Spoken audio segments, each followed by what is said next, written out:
బాలవీరా, తిమ్మమ్మ, బాలవీరా, తిమ్మమ్మ.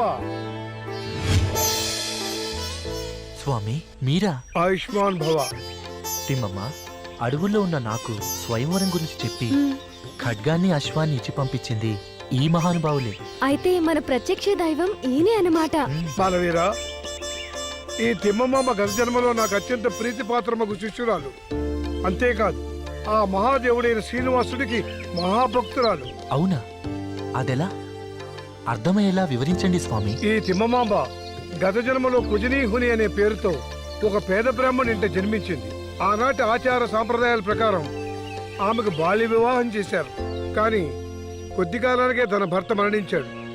ఏ సుఖాలకి నోచుకోక కర్మయోగిని అయి సన్యాసిని అయి ఈశ్వరమల ప్రాంతంలో తపమాచరించున్న నా యుద్ధకు వచ్చినది.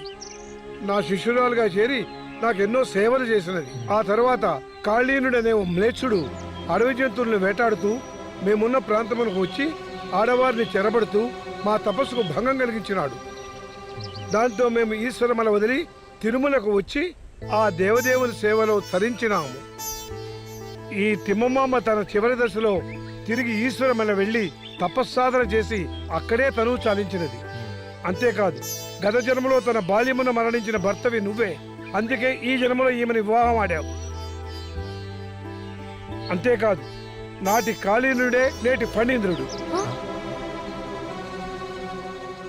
స్వామి, మీరు మా గూటిబయలు వచ్చి మా ఆతిథ్యాన్ని స్వీకరించాలి. తదాస్తు.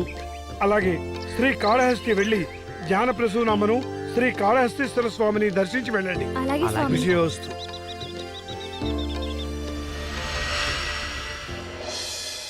మహారాజా, జరిగిన దానికి విచారించకండి. బావా, మనకి జన్మలో సంతాన భాగ్యం లేదా? మన కులగురువులు వస్తున్నారు కదా, వారిని అడిగి తెలుసుకుందాం. గురువుగారికి ప్రణామాలు. రండి, ఆసీనులు కండి. సుఖీభవ, సుఖీభవ. గురుదేవా, మా కులగురువులైన మీరు శృంగేరి నుంచి ఇక్కడికి విచ్చేసి మా గృహమును పావనం చేశారు. అందుకు మాకెంతో ఆనందంగా ఉంది. స్వామి, మాదొక విన్నపం. 10 ఏళ్ల క్రితం ఏడాది వయసులోని మా కుమారుడు శ్రీరామనాయకుడు మరణించాడు. తరువాత మాకు సంతానం కలగలేదు. మాకు పిల్లలు కలిగే భాగ్యమే లేదా? బిడ్డలారా, చింతించకండి. మీకు సంతానం యోగం లేదని ఎవరు చెప్పారు? ఉన్నది. మీరు ఈశ్వరమల మీదున్న మీ ఇలవేల్పును మరిచినారు.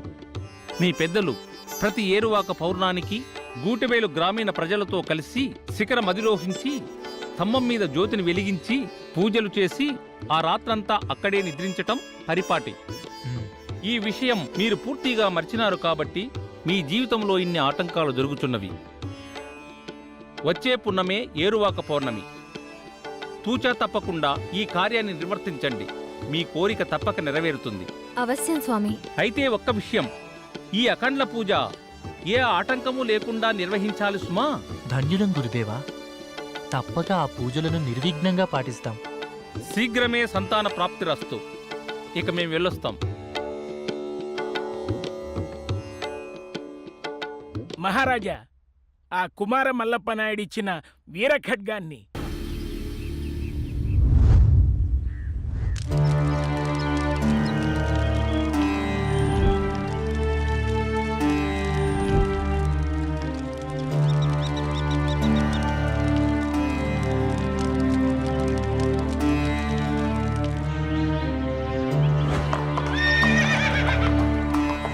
అయ్యా, ఆ ఫణీంద్రుడు గుర్రంకొండ నవాబు తన సైన్యంతో మనపై యుద్ధానికి వస్తున్నాడు. ఎంత ఖండకావరం! ఇప్పుడెలా? నేను సైన్యంతో వెళ్లి వాణ్ణి అంతం చేసి వస్తాను. పద.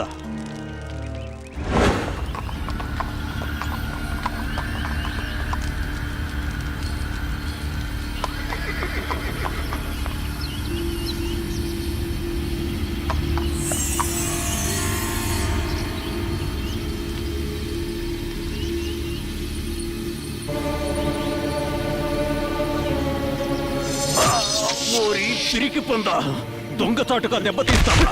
మా రాజు చేతిలో నీ చావు ఖాయం. ఇక్కు పట్టిన గత నీ రాజుకే పడుతుందిరా.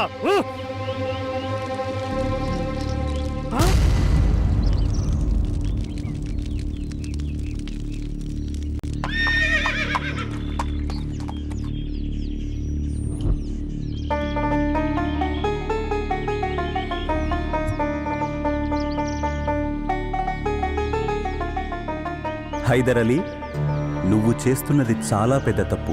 ఫణీంద్రుడు కన్నతండ్రినే హతమార్చి ఆ పాపాన్ని బాలవీరుని మీదికి నెట్టిన దుర్మార్గుడు.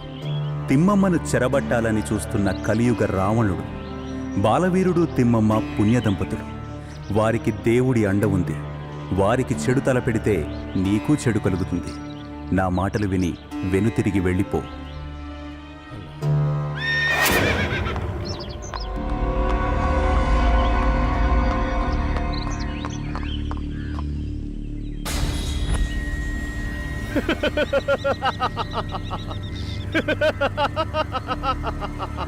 ఖమోష్! మాయమాటలు చెప్పి గుర్రపు కొండ నుండి గూటి బయలకు రప్పించావు. ఆ బాలవీరుని మంచితనం గురించి అల్లా ఇప్పుడే తెలియజేశాడు. అందుకే నీకు సాయం చేయడం విరమించుకుంటున్నాను. నవాబ్, మాట తప్పుతావా? చూప్! మాట తప్పడం కాదు ఫణీంద్ర. నీ దుర్మార్గం తెలిసి నీకిచ్చిన మాటని వెనక్కి తీసుకుంటున్నాను.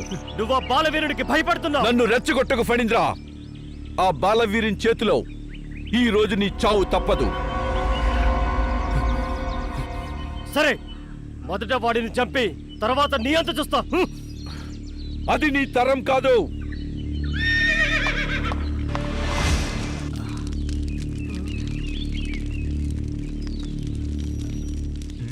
మంత్రి గారు, ఏమైంది? ప్రభు, ఆ ఫణీంద్రుడు గుర్రపుకొండ నవాబు సహాయంతో మన మీదకి దండెత్తి వచ్చాట. అంతేకాదు, సేనాపతి మల్లయ్య వీరమరణం పొందాట. ఆ ఫణీంద్రుడు ఈ కొండ మీదకే వచ్చాట.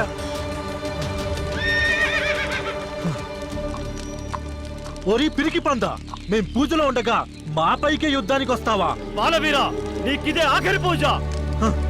నోర్మోయ్, నువ్వు నా కాలి గోటికి కూడా సరిరావు. అగాడివైతే తలపడరా నాతో.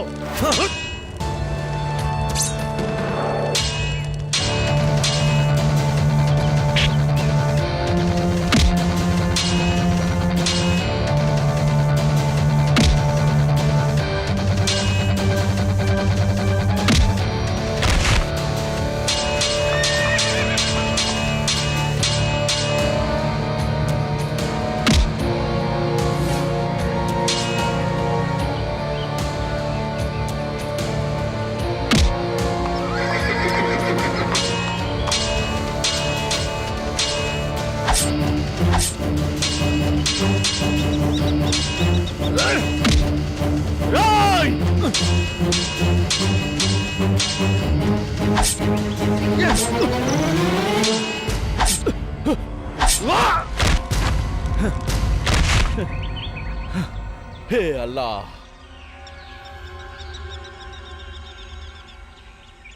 బాలవీరా, నీ ధైర్య సాహసాలకి, నీ పరాక్రమాలకి గులామునయ్యాను. ఈ ఫణీంద్రుడు నాకు మాయమాటలు చెప్పి నమ్మించి నీపై యుద్ధానికి తీసుకొచ్చాడు. నన్ను క్షమించు. మాఫ్ చేసే. బావా,